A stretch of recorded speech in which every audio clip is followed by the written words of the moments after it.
Hello guys, welcome back to this channel. Guys, हम लोग इस वीडियो में रिलायंस कम्युनिकेशन लिमिटेड के बारे में बात करेंगे।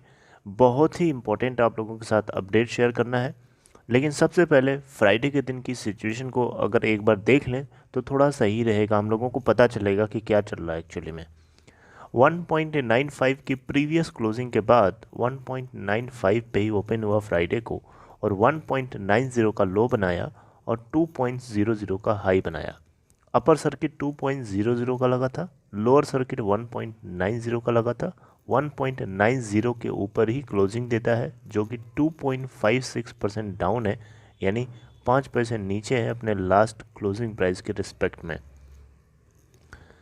84 लाख 45,641 टोटल वॉल्यूम ट्रेड होता है एनएससी पे। और वहीं बीएससी पे अगर आप देखेंगे तो वहाँ पे भी 84,45,641 टोटल वॉल्यूम ट्रेड होता है। यहाँ पे अगर आप देखें तो यहाँ पे भी 1.90 का लो और 2.00 का हाई, राइट। तो बीएससी और एनएससी दोनों की सिचुएशन सेम है और 525.45 करोड़ इसकी मार्केट कैप है। 46.63% की डिलीवरी एनएससी पे और बीएससी के ऊपर अगर आप देखेंगे तो वहाँ पे आपको 46.63% की डिलीवरी सेम है, right.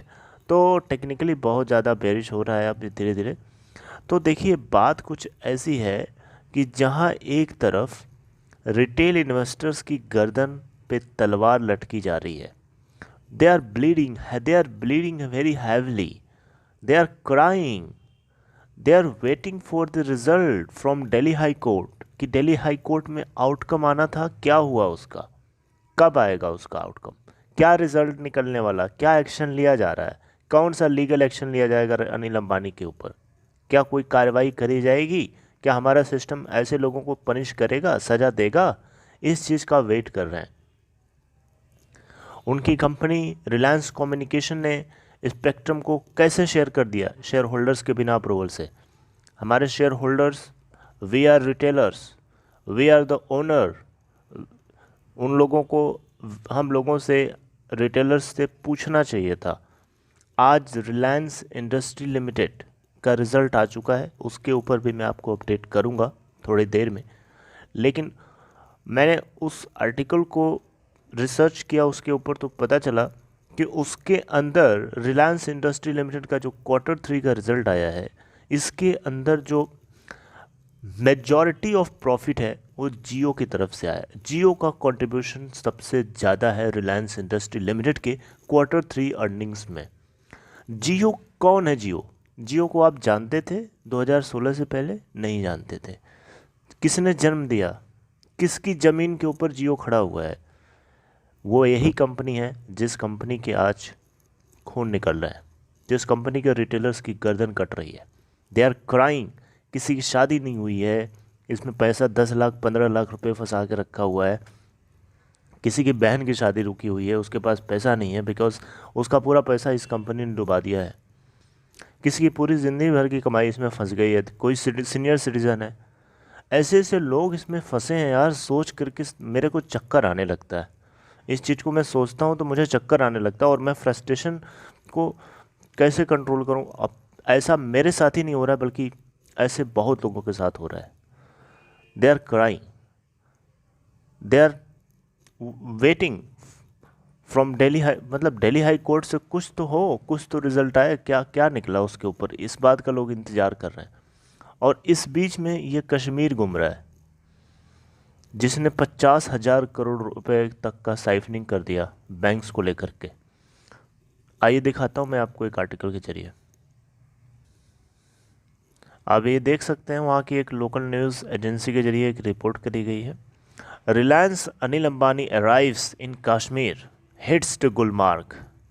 Anil Dhirubhai Ambani, a leading Indian businessman and a brother of one of the India's richest person, Mukesh Ambani, arrived in Srinagar on Friday.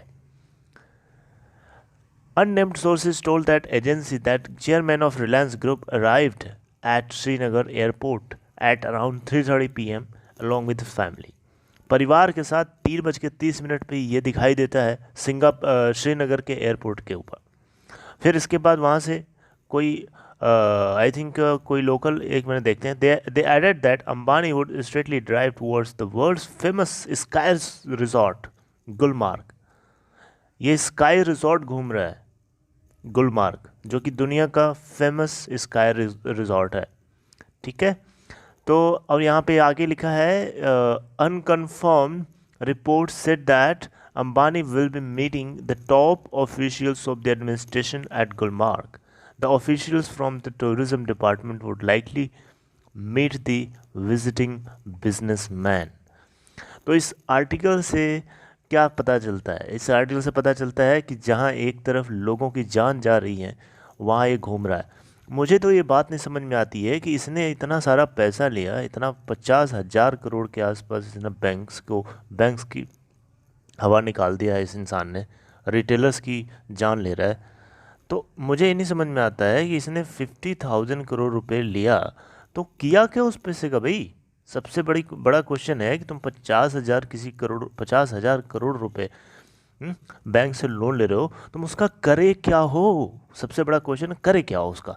शराब नहीं पीते हो, अय्याशी की ज़िंदगी नहीं जीते हो, लैविश लाइफस्टाइल नहीं जीता है इंसान, खुद ही बोला था अभी कुछ दिन पहले, राइट? जब यूके के कोर्ट ने जब इनके ऊपर दबाव डाला तो इसने इस तरीके की बातें उगलना शुरू किया कि ये शराब नहीं पीता, लैविश लाइफ स्टाइल नहीं जीता है, आराम सादी ज़िंदगी जीता है, सादा खाना खाता है, इवन नॉन वेजिटेरियन भी नहीं है।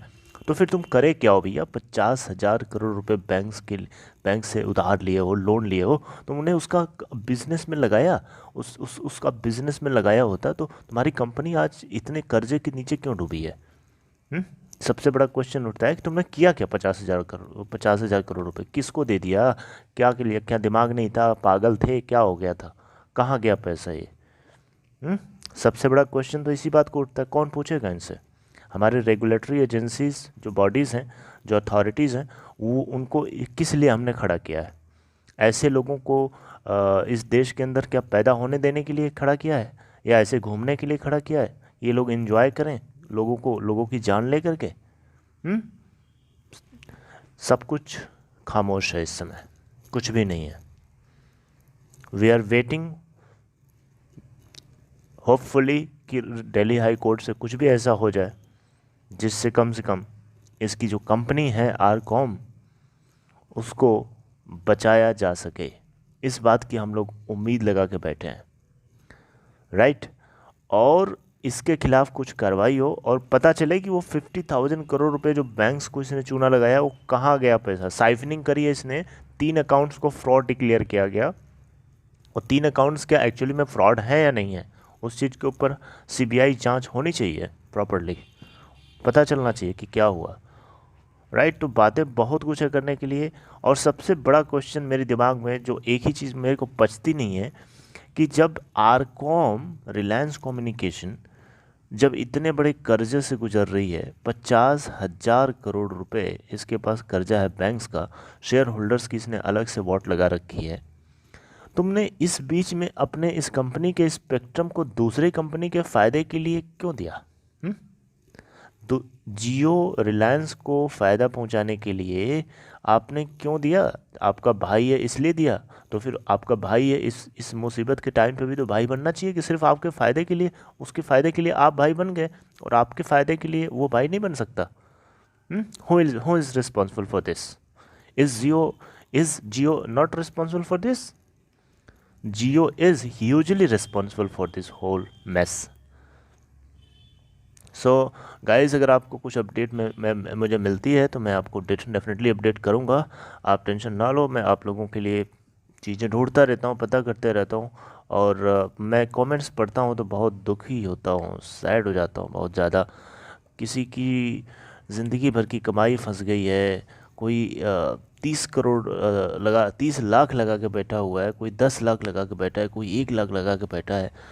बहुत तकलीफ़ होती है। कोई 30 रुपये पे बैठा है, कोई 15 पे बैठा है, कुछ लोग 18 पे बैठे हैं। इस तरीके के रेट के साथ बैठे हैं और एवरेजिंग करना पॉसिबल ही नहीं है। They are very huge quantities, और उसको नीचे ले आना बहुत डिफ़िकल्ट है। और नीचे ले आएंगे भी तो किसको बेचेंगे फिर वो उतनी क्वांटिटीज़? सबसे बड़ा क्वेश्चन है। और अभी अगर इस समय क्या चल रहा है, 2 और 1.90 और 2.10 के बीच में फ्लक्चुएट कराया जा रहा है। अब ये रिटेलर्स कर रहे हैं या कोई पेड है, आई डोंट नो, वो चीज़ भी क्लियर नहीं है। कौन कर रहा है? 84 लाख क्वांटिटीज़ को बाइंग एंड ट्रेड किया गया। तो आप सोच सकते हो कि इतनी ह्यूज क्वांटिटी कर कौन रहा है। रिटेलर्स को तो बहुत अच्छे से पता है, उनकी गर्दन कटने वाली है, उनकी गर्दन पे तलवार रखा है इन लोगों ने। तो रिटेलर्स तो मुझे नहीं लगता कि कर रहे होंगे। ये कोई ना कोई ऐसी चीज़ है जो इसके अंदर छुपाया जा रहा है, पब्लिक से बचाया जा रहा है, पब्लिक के पीठ पीछे किया जा रहा है। न्यूज़ एजेंसीज से भी ये बचते हैं, सब भागते हैं, दूर चुपचाप रहते हैं। अब ये जो रिपोर्ट आपको करी गई है ना कश्मीर वाली, वहाँ की लोकल न्यूज़ एजेंसी ने कर ली गलती से और उसने छाप दिया, फैला दिया। और जो सोर्स है उस सोर्स का नाम भी नहीं है, क्योंकि सोर्स का नाम इट इज़ हिडन, राइट। तो ये बातें हैं, आप लोगों को हर एक चीज़ पता चलनी चाहिए कि क्या हो रहा है, कहाँ घूम रहा है ये, किसके साथ घूम रहा है, क्या कर रहा है, इसके बारे में पता चलना ज़रूरी है, right.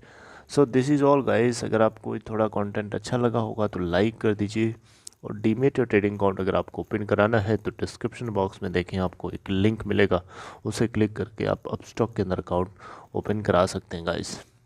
See you in next video. Till then, take care of yourself.